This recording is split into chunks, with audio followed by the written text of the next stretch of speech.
If anyone else wants to unmute and ask a question or add anything else in the chat, or even I might even suggest that this will get messy and a little bit chaotic, but we could all unmute and give and I mean, I really want to again celebrate this book, and so I don't know if we're up for like, we could all unmute and like cheer Jennifer and Yay! Oh, there we go.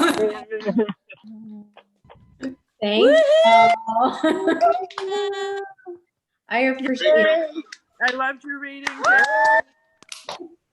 Jennifer, are you really from Pennsylvania with that Texas twang? You know me so well, Hopeton.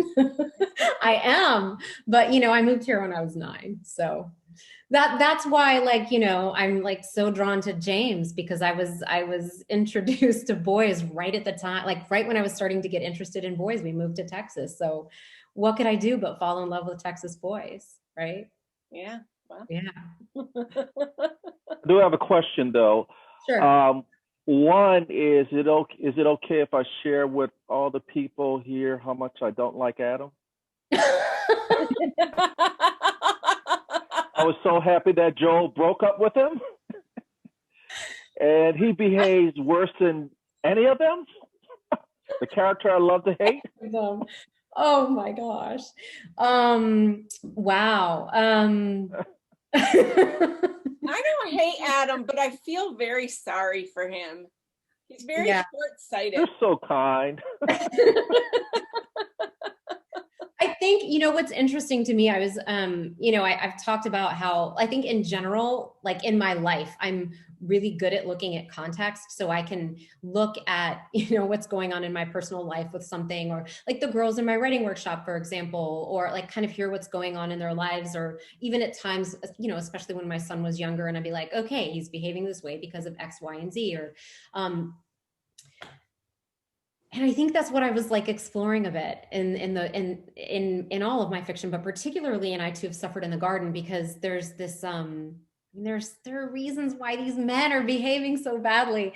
And the thing is, like, you know, I realize like I'm making excuses for them, but I also tend to do that, is to make excuses for men. So of course, like I'm doing, like, I love these men anyway, even though they are appalling sometimes. Yeah. Yeah. I don't hate Adam. I just intensely dislike him. I'm hurt by that, Hopeton. He did Joel wrong. He done him wrong. I'm sorry. Man, if that is going to be our bar, Hopeton, Joel does not stand a chance. Oh, wow. Any other questions, y'all? Anything else you want to add? I know our time is almost up. Inspiration versus craft. You talk about James and Joel coming wholly formed, and I think of that. I want all the people on here to know my degrees in accounting, by the way, so let me be clear. But he comes out whole, so I think of that as inspiration. And so how do you sort of, is it the inspiration comes and then the craft gets to work? Man, I love that you brought this question up at the end when my tea is gone. And my brain is like, wait, what? So just real quickly, for those of you who are like, don't know Hopeton Hay runs KAZI Book Review here in Austin. And he says he has this degree in accounting, but he's like incredibly well read. This man reads so many more books a year than I do. So, okay, inspiration versus craft. Do you want me to help you out, Jen? Because we've talked about this a lot. Nudge me. Nudge me too. Go ahead. So we talk about this all the time, that writing is like training as an athlete. And you have to write a lot of bad stuff before you ever write anything good. And craft is just a lot of experience. Like, and so it becomes second nature. It's like the person who learns martial arts and then they're attacked in the alleyway and their body just knows how to fight. And that's what writing is like. Like, because you've done it so much and you've written so many bad things in your life and you've gotten to the good stuff now, like when you sit down, it's there. I love that. I love that. So it's not an analogy I would have thought of specifically, like this martial arts thing, but I love it. And Amy was just reminding me privately in the chat. I love how well Amy knows me. She's like, that's like that old blog post you wrote, I can write anywhere, which literally is probably. Yeah, exactly. Yeah. Like, yeah. I mean, and that's the thing. Like, I think I've dedicated, I say I've built my life around words, and I have, whether it's because of my writing workshops or doing little editing gigs or the writing that I've done with these novels. Like I've written everywhere. I've written in a car, waiting for my son to get out of an art class. And I've written on airplanes and written while the girls are writing in my writing workshop and on my deck and on my friend's deck. And like, I write and write and write. And the more you do it, I think the more that craft just sort of becomes second nature.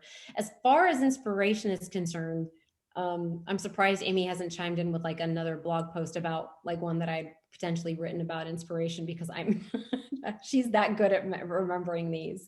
But I do find inspiration everywhere. Jen, and she's saying, yeah, there's one of those too. I really do. Whether it's something simple, driving by a guy in a Ford Explorer with his window down and, his hand hanging out the window with a cigarette, or, a song, The Way the Wind Feels in My Hair. And I will also Amy's saying things privately. She's saying you do love khakis and boots. But I also think that I will do anything I can to get closer to my characters. So any way that I can get more deep, and I've used this example before, but this doesn't happen in the third book of it. In the fourth, there's a scene where one of the characters sits in a cemetery in the middle of the night. And I did that. Like, I was like, I need to know how this feels. And it was crazy and creepy and wild. But I will do anything I can to feel closer to them. And then that in and of itself, sort of those experiences inspire me. Yeah.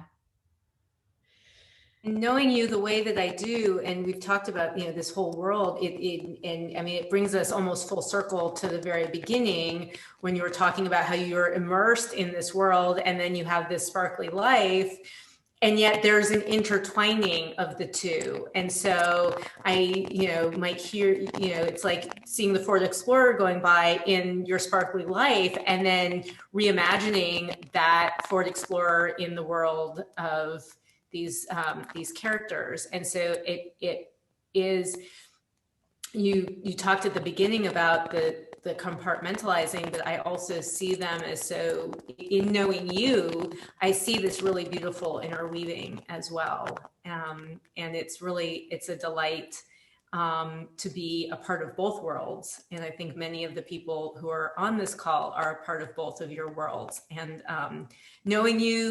knowing Jennifer Ritz, the person and the writer, and being able to experience the world through your eyes, and knowing Joel and James and Adam and experiencing the world through their eyes is a gift. So thank you for bringing all of your gifts to our world. That's so lovely. Amen to that. Amen to that. Yeah, thank you so much for saying that. And I just want to add that two things. First is that I feel gifted, and I don't mean that in the sense that like, oh, I'm a gifted writer. I mean, I feel like I've been given a gift. I would not want to be anyone else ever, or at any other point in my life. My mom and I have joked about the fact that I'm like, I'm 50. I'm happy I'm 50. She's like, that's not what most people say. I'm like, but you know what? Like, it's because of these characters. It is. It's because of what I've done over the years and how deep and rich and intimate that relationship has become. And I would not trade that for anything. And then I also feel gifted because of all of you, because you're all, I am happy, Robert.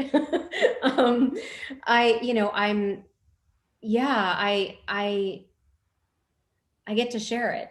And that's the thing. Like, my very favorite part, of course, is the writing and getting to know Joel and James and Adam better. And then I get to turn around and I get to share it with someone. And when someone reaches out to me and tells me that something I've written has resonated, that makes the characters even more alive for me. And there's just no better feeling. So